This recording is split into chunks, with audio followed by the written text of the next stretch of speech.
What is repentance? Well, what is it? I'd like to share with all of you a powerful story about what repentance is and how it affects all of us. And I invite you to imagine the story and the scene as I share it with you. So there's a story about a little boy. Let's call him Bill and his mother. Bill is an active kid filled with a lot of energy. He loves to play around in the yard all day long, running around, screaming, annoying the neighbors with his loud energy, typical of little children. So his mother had to take him to the park every day in the afternoon to play. He'd run around the park, jumping up and down and having a lot of fun. Anyways, one day, Bill was playing around in the yard. He was throwing his baseball around and he was having a lot of fun. And he wanted to throw it as hard as he possibly can. And so he did. He keeps throwing it and it bounced all over the place. Then he wanted to throw it harder. So he gathered up all his energy and threw it hard without even seeing where he was going to throw the baseball. And the baseball went flying into the sky and then into a neighbor's window next door and broke the window. Now, this neighbor happens to be away, and so Bill decides, I'll just pretend the problem doesn't exist. And I just won't say anything and pretend that nobody knows. However, in his heart, Bill was feeling very bad and also very sad too. And so when his mother took him to the park later that same day to play, he wasn't running around like he used to, because deep down inside, he was sad. His mother started to worry. She was thinking, what's wrong with Bill? She even asked him, what's wrong? And of course, Bill says, nothing. His mother thought he was just having a bad day, or maybe that he is sick. But then, the next day, it was the same. And then after the second day, Bill couldn't take it anymore. He just felt a lot of anguish inside of him. And he had to tell his mom what happened. Clearly, his conscience was bothering him. And so he gathered up all his energy and his courage and told his mother what happened. Now, Bill thought that his mom was going to yell at him, to scream at him, and to get really mad. Instead, his mother didn't do any of that. She listened and then asked, is that everything you want to tell me? And when Bill said, that's everything, she asked, what can we then do to fix this problem? And Bill says, go buy another window? And his mother said, that sounds like a great idea. Now, to be fair, said the mother, you have to pay for part of it. But don't worry, I will help you take care of the rest. Now, the story doesn't end there. Bill and his mother went out, bought the window, and have it replaced. Bill then returned back to his old self once again, no longer feeling sad and depressed. Instead, he felt very joyful and happy once again. And he goes running around the yard and playing like he did before this incident. After the repentance, after telling his mother what happened and making up for his mistake, this kid, Bill, felt like a new person. You see, he owned up to his mistake, made amends for it, and now he is at peace. And he's also filled with joy. At peace knowing that he's done the right thing. Friends, the message in the Advent season is this: repent. This is a message of St. John the Baptist. Repent and be baptized. Every year in the Advent season, we hear about this message of repentance. So then let's take a moment to analyze the psychology, if you will, of the concept of repentance based on the story I just shared. There are 4 important points I'd like to discuss here that we can reflect on further about the need for us to repent. And just a reminder here, remember to subscribe to this YouTube channel to receive weekly reflections on faith and theology.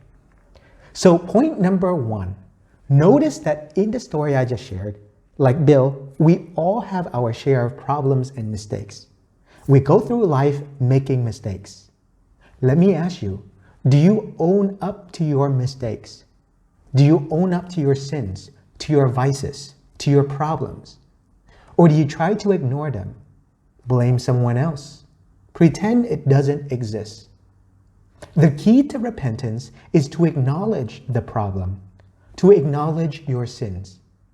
I tell you, this is very difficult for many people to do. They always say, well, I'm a good person, I don't do anything wrong, when in actual fact they do. And they would say other things like, if God is loving and merciful, then I'll just call out his name and he will forgive all my sins, and end of story, and I don't have to do anything else. Now, some even go so far as to say, there's no way God can punish anyone for their sins because God is good. So then I just don't have to do anything. I can sin and then God forgives me, and then I can sin again and again and again. Here's my point. Jesus started telling us to repent. And he stated very clearly too, that he came not to call the righteous, but sinners. We can find that in the Gospel of Mark, chapter 2, verses 17. The sinners are all of us. And if we refuse to acknowledge our sins, then we become like the righteous. So in the season of Advent, I invite you to go ahead and reflect on your spiritual life. What areas do you need to grow? What areas do you need to change? What areas do you need to work on to repent and to do better? Because here's the truth. We all have something we could work on to do better. And so we must acknowledge our weaknesses and mistakes. That's point number one. Point number two, notice that Bill was remorseful for his negative action. He was sincerely sorry for what he did. And from his remorse, what did he do? He told his mom everything without hiding anything. And he felt very light, a new person after he did that. The key to repentance is having that sense of sorrow for our actions and the willingness to change and to do better. For little kids, they have a nice conscience that tells them the difference between right and wrong. In their world, what is right and what is wrong is pretty much black and white. I remember years ago when I was teaching catechism to a group of second graders. We were learning about the 10 Commandments, and we got to the commandment of you shall not steal. The kids all say that stealing is wrong. Then I challenged them with the question, is stealing always wrong? And they say yes. And then I asked the next question, what if you have a poor homeless person stealing a loaf of bread to eat? Is that wrong? And they all said yes. You have to love kids. Honestly, they can teach us so much about morality and humility, and I'm sure all of you can relate. So again, point number two, it's about being remorseful for our actions, being really, truly sincere for them. Not simply saying, oh, I'm sorry, and then just ignoring it as if nothing happened, right? But being very sincere about our sorrow. Point number three, we go through the process of repentance by making a good confession. Now, in tradition, the Sacrament of Penance, also known as the Sacrament of Reconciliation, is a sacrament of healing. Perhaps it will help us to heal physically, but what this sacrament does is heal us spiritually. And so, are you willing to acknowledge your sins and your failings?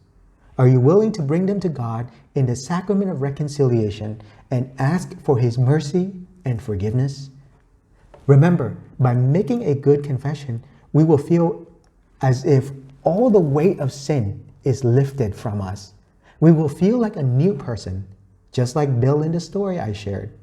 His conscience is now clean, and he can go around living his life in peace and joy.